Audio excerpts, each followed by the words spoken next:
people consider that if UFOs represent extraterrestrial intelligence, then they would simply land on the United States White House lawn and prove to the world that they exist.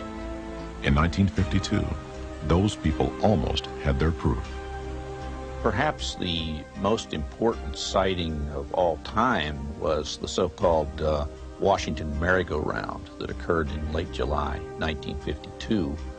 It seems to have been a whole set of anomalous objects that appeared over secure airspace in the Capitol, over all of the famous important buildings that paced craft around Washington National Airport, that was seen by a variety of radars at the time. At 11:40 p.m. on Saturday, July 19, 1952, an air traffic controller at Washington National Airport spotted 7 blips in a corner of the radar scope.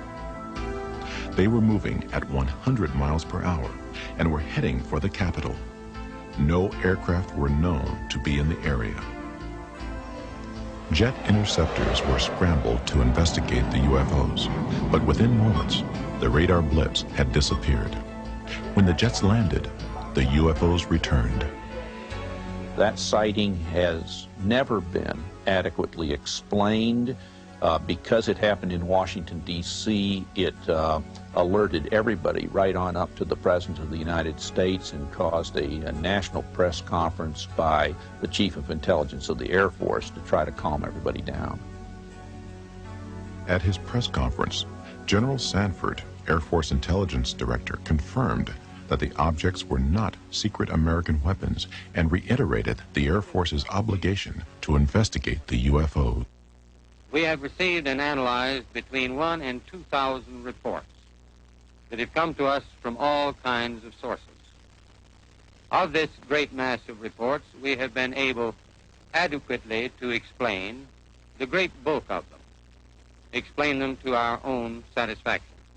However, there have been a certain percentage of this volume of reports that have been made by credible observers of relatively incredible things.